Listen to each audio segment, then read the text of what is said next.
Okay, I'm not doing anything clever like twirling like Erin, but here we go. Creating is breath to me. I have a driving impulse to create and a yearning for creative spaces. And my tiny studio on wheels is always there. It's always open. It's just a place, not just a place to physically create, learn and play, but it's also a space for my imagination and curiosity to roam at will. I'm specialise in paper textiles. Tactile, visceral and physically demanding, they also materialise around intangibles, around age-old artisanal practices, cultural traditions and histories, echoes of nature, resourcefulness, sustainability and aesthetic values. I've always been both a maker and a storyteller, seeking not only to bring beautiful objects into being, but also to articulate the whispers, the nuances and the poetry that echo in materials, in processes, artefacts, and within makers, my predecessors, myself, and my peers. My path into paper textiles was accidental. The way was paved through my previous skills and creative interests, but paper textiles opened up a whole new world for me. It's an extraordinary genre, offering unique opportunities to gather intangibles together in a field of confluence, subversion and reimagining. I'm largely self-taught in my craft, and as my hands and eyes learned the character and discipline of paper as a textile, I found a place to articulate and express emotions and understandings that I could not capture in their depth and fullness in words alone. Over time, and through befriending the tensions and idiosyncrasies of my materials, I developed a visual language and a personal poetic that resonated with others, generating connections, places for shared stories, witnessing and companionship. And the history and spirit of my craft began to emerge more strongly in my work, bubbling up quietly at first, and then with greater insistence, demanding to be seen and to be heard.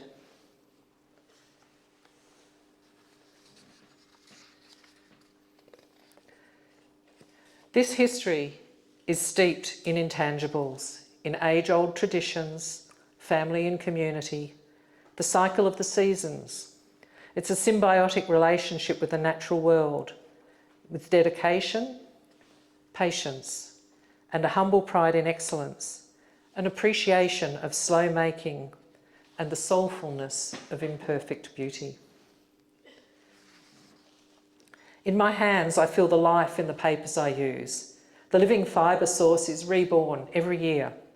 It is a dynamic web that, in an alchemical type process, creates a potent substrate for the creation of paper cloth.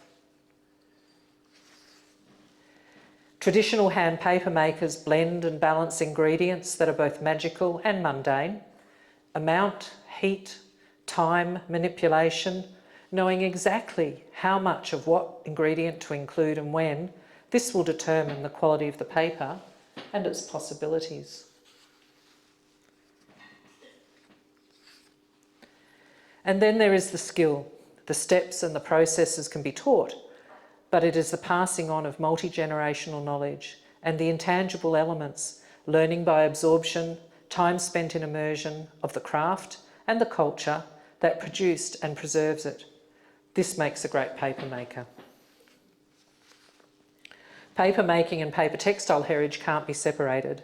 Artisanal traditions are used to turn treasured papers into kamiko, which is sheet paper cloth, or shifu, hand-spun paper thread woven into cloth. Both types of paper cloth are as steeped in craft tradition and intangible cultural heritage as the handmade paper that they are formed from.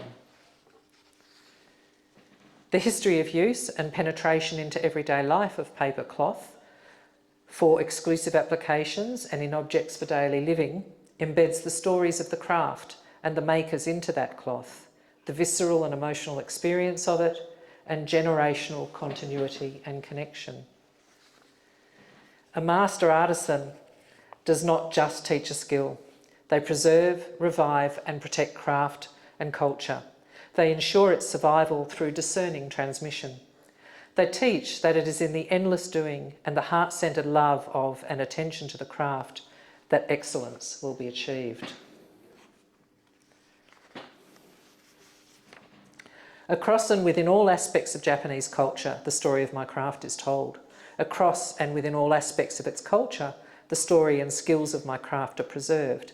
In sacred and mundane settings, use ensures not just survival, but cherishing relevance and evolution. The presence of history, the postures of making, and the ongoing deepening of understanding that occurs through the stories that the hands and the fingers hear in the making, touch and handling of paper cloth. These become the internal teachers and transmitters of craft wisdom when the masters aren't present. While increasingly rare as a craft tradition, the heritage and cultural value of my craft is accessible to genuine seekers. This is a heritage that wants to survive, that wants to tell its stories and impart its wisdom. There is generosity, there is encouragement, and there is hope. And there is evolution.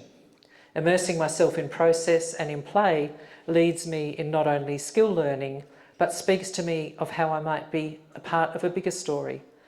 How I can not only play a part in the preservation, revival, and awareness of this craft that has so seduced me, but also how I might extend its impact in broader domains, bringing the values of sustainability and excellence into contemporary design and textile contexts, claiming a place for intangible cultural and ancient craft heritage in the present and in the future, not just as a maker, but also to make a difference. Thank you.